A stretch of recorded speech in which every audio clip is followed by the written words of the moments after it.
Hey, us. Okay, You know so, what? I'm going to move this down here. all right. So it's no longer breathe in the Zoom box. It's now breathe in the view. Susan, would you like to take the platform?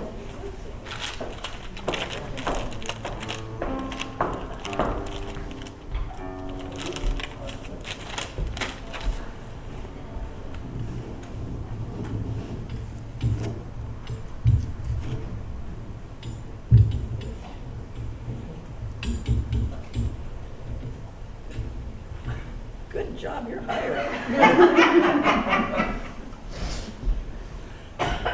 Good morning, everyone. Can you hear me all right? Good? Good. And good morning, Zoom people, wherever you are. I'm not sure where the camera is.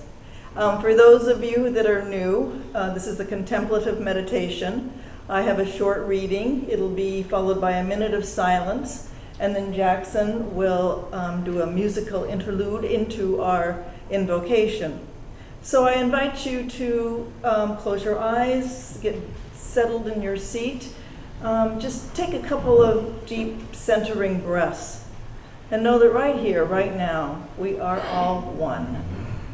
My reading this morning is from Eric Butterworth, Spiritual Economics. It is a powerful insight to live by. Always get the view from the top. Before you react in negativity to people, conditions, or things, take a moment to lift up your eyes unto the hills. Contemplate all the changing, challenging experiences from the highest possible point of view. Regardless of the appearances of conflicts or limitations, see all things from the awareness of the allness of life and the ever-presence of substance. From the view from the top, you will see things creatively, leading to an attitude that is constructive and optimistic.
And love is the feeling that I get being here today, seeing all of you in person, knowing that our Zoom people are following right along with the love in their hearts for this center, for this community. And I know that we are all one. We are all connected in this beautiful creation called life. We are one organism that is working as independent parts of it. And I know that this is all done in harmony with grace, with ease, and with love.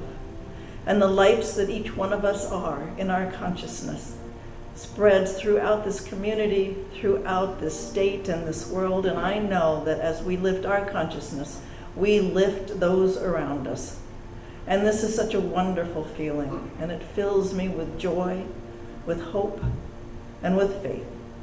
And so I know that today's gathering will flow in its perfect way, and that all will be touched in some way. The music, the words, the smiles hidden behind masks, the love that permeates everything. And so I simply let it be, and so it is. I long to show you all the joy you're worthy of.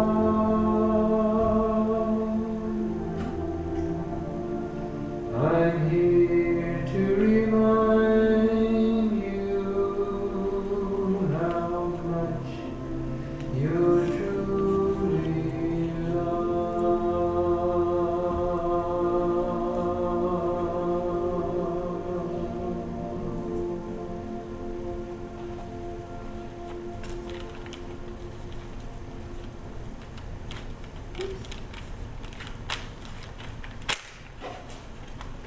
All right, Angelica. Thank you, Jackson and Susan.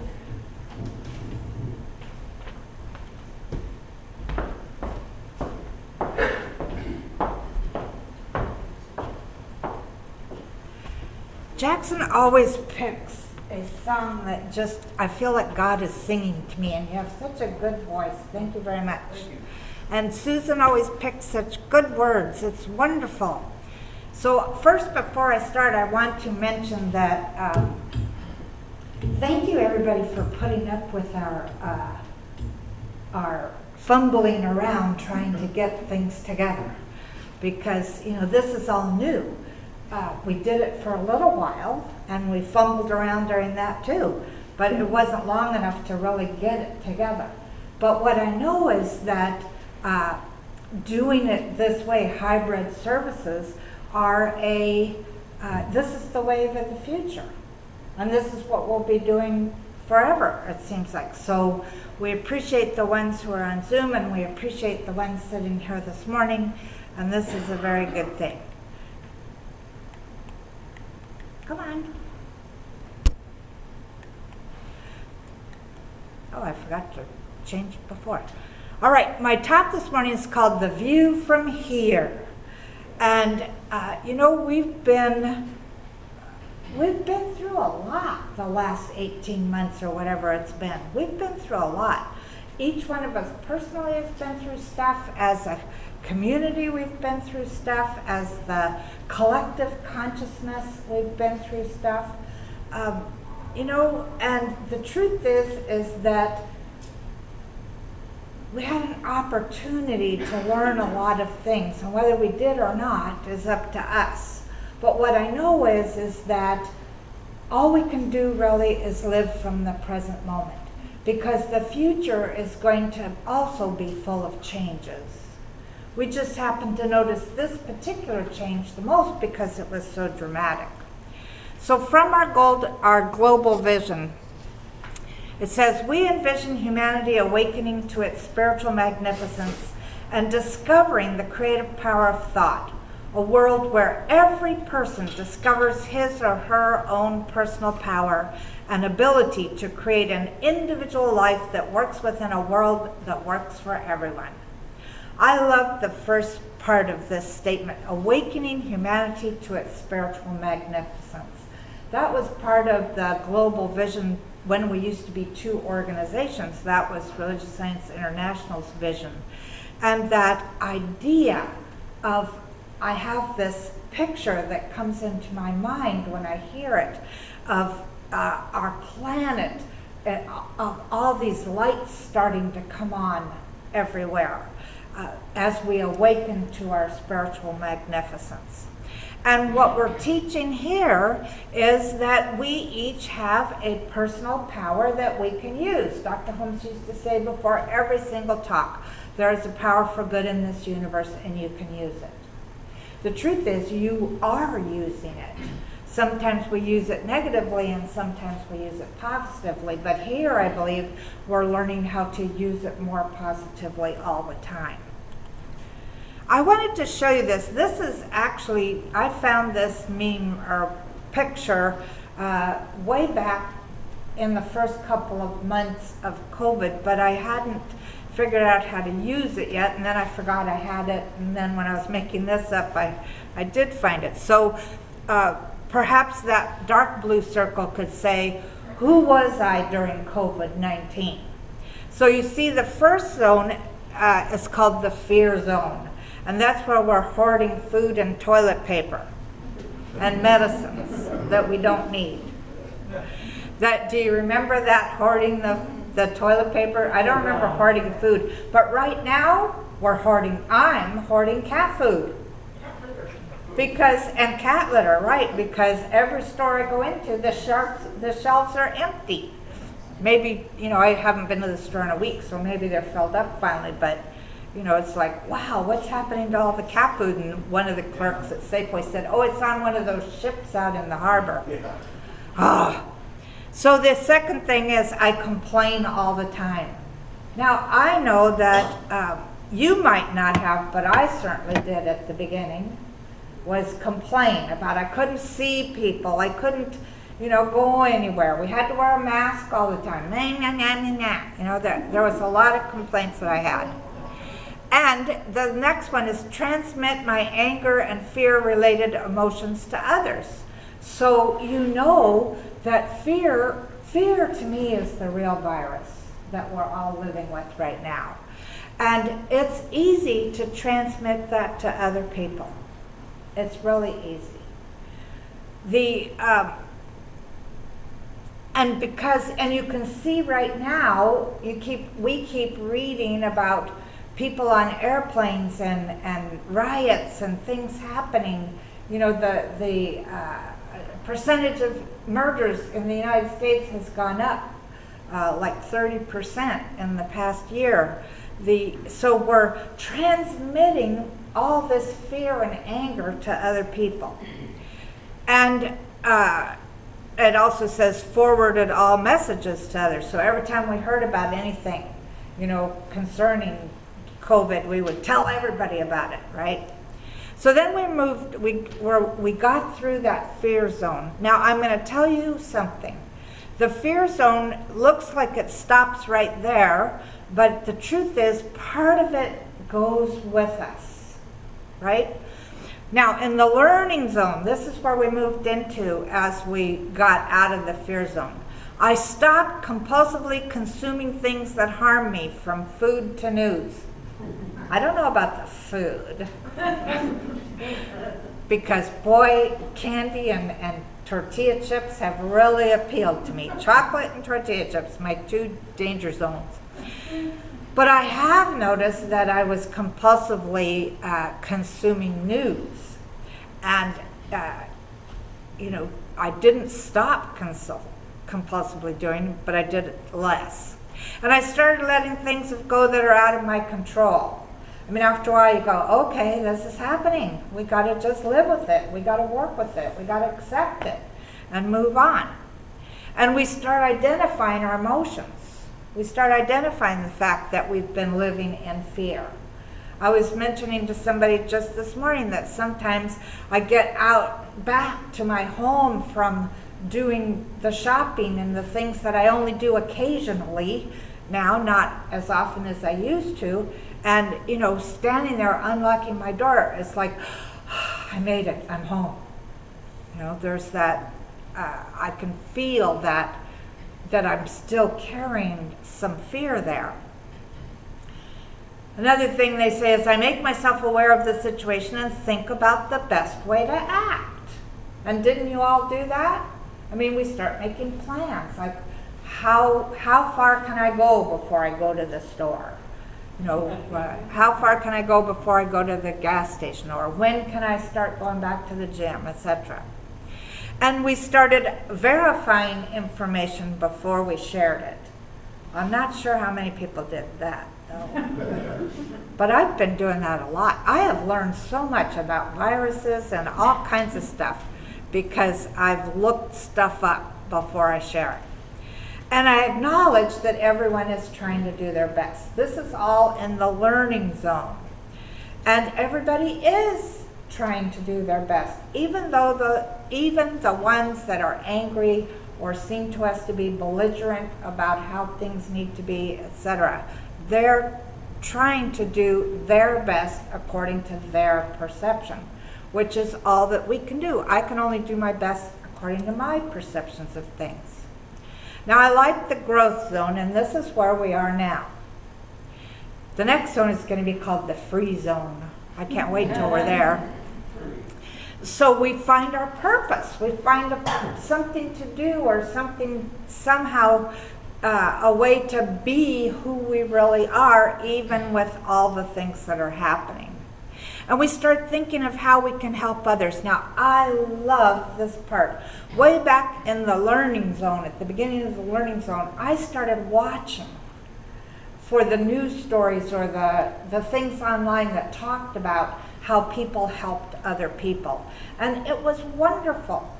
I mean, you hear about all kinds of things that I can't remember anyone in particular right at the moment because they're all like crowding in going, pick me, pick me.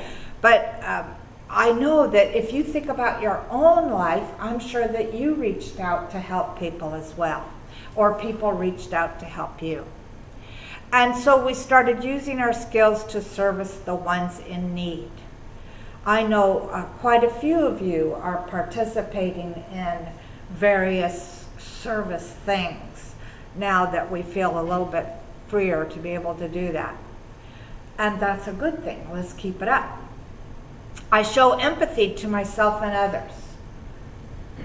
Even the ones that sometimes I'd like to slap. I'm starting to stop myself. I mean, I wouldn't actually do it unless I was in harm. But I'm starting to stop and go, wait a minute. This person is living in their reality. I'm living in my reality. Everybody, there's, however many people here today, there are that many realities. And each one of us is doing the best that we know how to do at the moment. So I can have empathy for others. So the next one is live in the present and focus in the future. Well, absolutely. I mean, I don't know who in here is not thinking about, when this is over, I'm going to, right? I'm going to go back to the pool. I'm going to go do this. I'm going to go do that, whatever. We all have a focus somehow in the future, but we're learning how to live in the present moment. And it took a big shock for us to really learn how to do this. I mean, because we can't do anything else, right? We can only live right in the here and now. So, and we're keeping ourselves emotionally happy and transmitting hope. That's one of the things I think all of us as religious scientists have, this is part of our job, so to speak. I've thought of an acronym for the word job. It's joy of being. So this is what we're doing. This is what our job is at this present moment, is to transmit hope, stay emotionally happy, and transmit hope to others.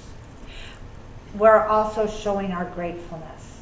I mean, especially since it turned into November, which is to me is the big month for gratitude anyway, and we start thinking about, I'm so grateful that I have a home. I'm so grateful that I have my cats. I'm so grateful my TV works. I'm so grateful I have my computer. I'm so grateful for our spiritual community. That's mostly what I'm grateful for, is our spiritual community, because I get fed in so many different ways from you all.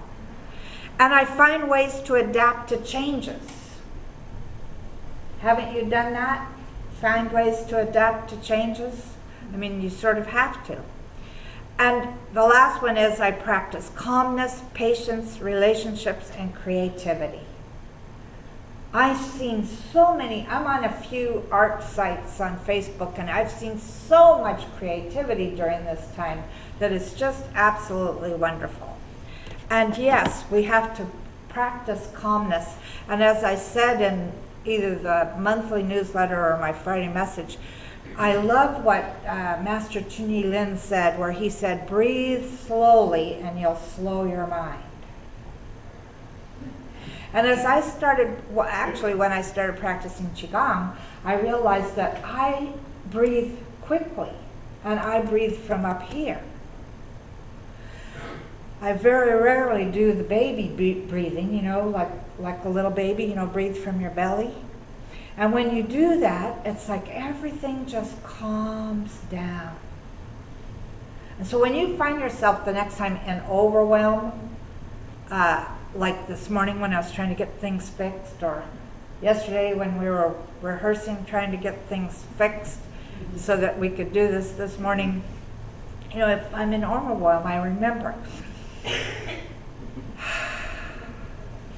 And just let the breath calm me down. The breath is so healing and lets me be patient. So, if we are now in this, what did we call it? I forgot. The growth zone. If we're now in the growth zone, this is what we're learning. We're learning to turn away from the appearances of any situation and lift our consciousness out of chaos. And we'll see every situation from a place of truth, spiritual truth. And I think this is the big lesson for all of us as we've been shut in, is beginning to realize, as Dr. Holmes said and I said at the beginning, there is a power for good in this universe and we can use it. And so instead of using this power to think about what we're afraid of, or think about hostile thoughts about people that don't do what we think they should, or etc., let's use this power for good. We're seeing every situation from a place of spiritual truth. So I have 3 ways to do this. One is take time to reflect. I know you've heard me say over and over again, meditate, meditate, meditate. You don't have to actually sit in a certain position and hold your hands a certain way, etc. You can meditate while you're pulling weeds. You can meditate while you're sweeping or vacuuming or doing absolutely anything. I do a lot of meditation lately, you know, where I just stay in bed because it's nice and cozy and warm and do my meditation. But meditation is a time to reflect. Now you could say time to reflect on what? Well, you could reflect on all the things you weren't able to do the past 18 months. You could reflect on whatever it is that you want to reflect on. But what I would like you to reflect on is who you are. Who you are is something much more than you could possibly imagine. Who you are is God in form. And that's the truth that I speak every week and in every class, and that's what I really want us to get. There's not God and us, or even God through us. It's God as us.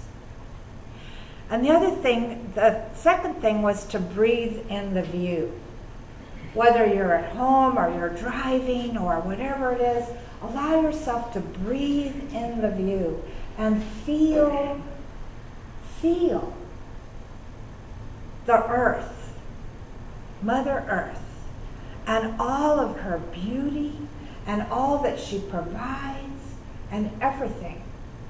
Breathe in the view when you're sitting at home and maybe you have your family around you. Breathe in that view. When is the last time you really looked at every person? Breathe in the view. In fact, I'm standing here and I'm breathing in this view. This is a beautiful view. We're in a gorgeous sanctuary that has been refurbished over this time that we were shut in. we're with all these godlings out here. And so I'm going to ask us to do something. I want us to each, if you'd like, and please be careful of the wires, to come up here and stand for a moment and breathe in the view. This is our spiritual family. This online is our spiritual family. And so I can't see you guys right now, but I definitely breathe you in because you're beautiful. You're beautiful. So somebody start. We're going to do this quickly now. Come. How far? Up to here? You could do it here. You guys look beautiful. Glad to see you all here. Thank you.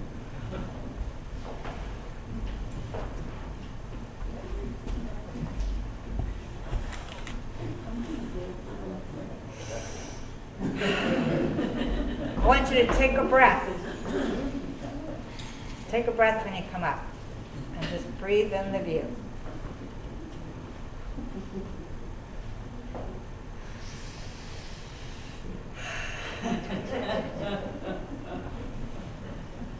Oh, it's so nice here. So good to see you. Every one of you. Speak the frank thing. Right.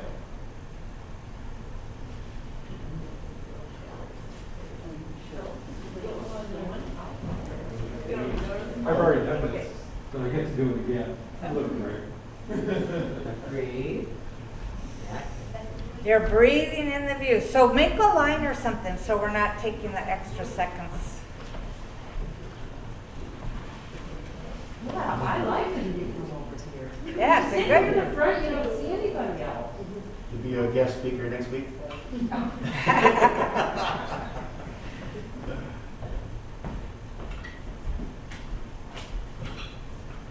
Just feel all the love that's coming to you while you breathe in this view as well. See you all.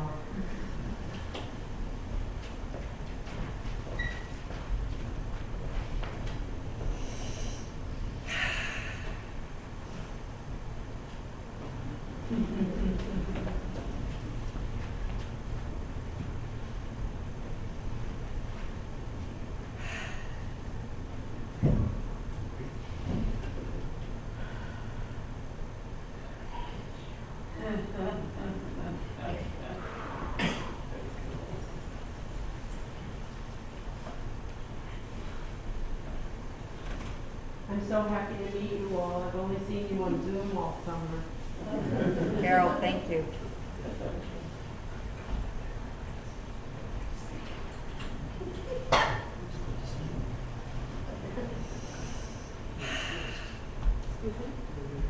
I am a real person, so are you. It's usually that we can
beautiful like it here.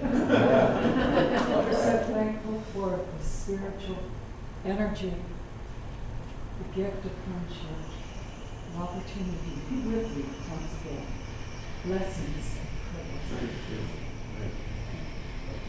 Thank you. Put our Halloween mask on.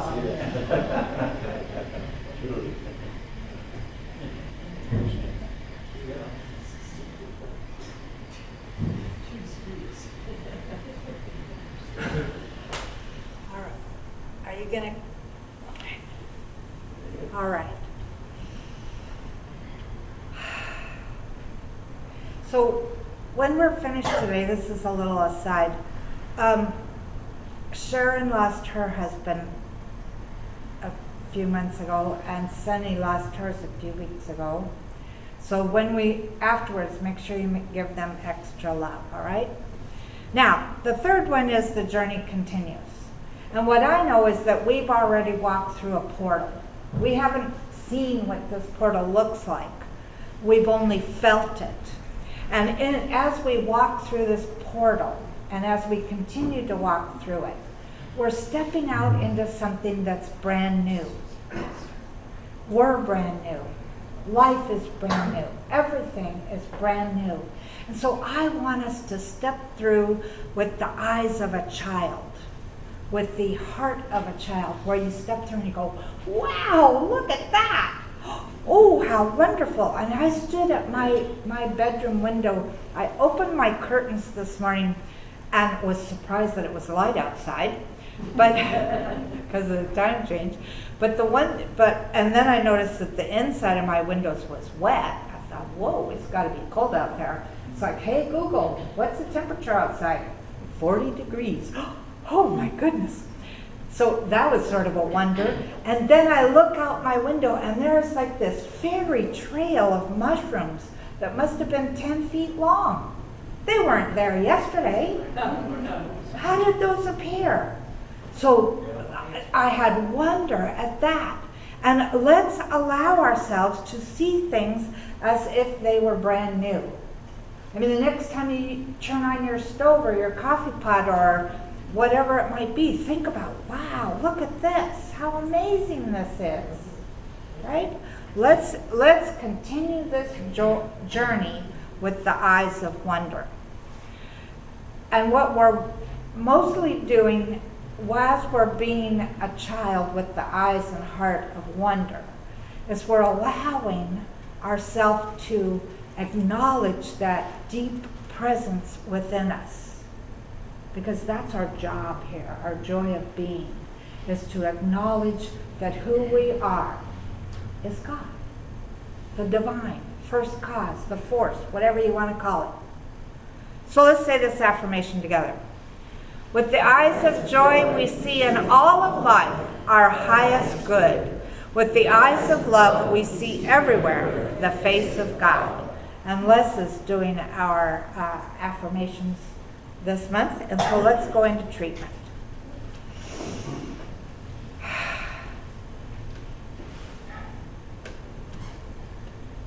Gratefully, I acknowledge that there is only one life. That life is God's life. That life is the life that we are living right here and right now. And so I celebrate this life. I celebrate being awake and aware and conscious that there is only one. This wonderful divine energy that is both love and law, infinite intelligence and unconditional love, whatever we want to describe it as. There is only this one energy. This energy is the life force that is running, that created and is running these bodies. And so I celebrate that. I celebrate our divinity. And I know that in this divinity, all is well. So I declare that each one of us, no matter what might have been up until now, we are healthy. Every cell in our bodies is healthy. Every cell is awakening itself to the wonder of it all, to the wonder of life. And this is a good thing, a very good thing. And I know that our relationships are becoming more solid and more beautiful and more loving and more connected. All of our relationships, be there with two-leggeds or four-leggeds or winged ones, all of our relationships are becoming more real, more valuable, more love, more love, more love. Love is coming to us from every corner of the universe. And so we accept that love. We recognize that we are the beloved. And we share that love as much as we possibly can. And this is good. And I know in our financial realm that each one of us is now experiencing a sense of well-being. It's no longer about acquiring. It's about recognizing what we have, allowing more to flow in, and allowing ourselves to give it away. We participate in this great river of circulation with a sense of joy and a sense of deep, deep gratitude, because we remember always that God is our source, which means we are our source. And so we celebrate our consciousness around the idea of prosperity. And this is good. And I also know for us that whatever we do for the work of our hands in this world, we allow ourselves to do it even better than we ever have before. We take pride in it. We take pride in our job, our joy of being. And we allow ourselves to know that no matter what we're doing, it's having an effect not just on us or the company that we might work for, but untold numbers of people, because our consciousness ripples out across the universe. So I celebrate us. I stand in wonder of us. And I know that we're going places, great places. And it is good, very good. And so I release these words into the law of mind, knowing that they are already so. And so it is.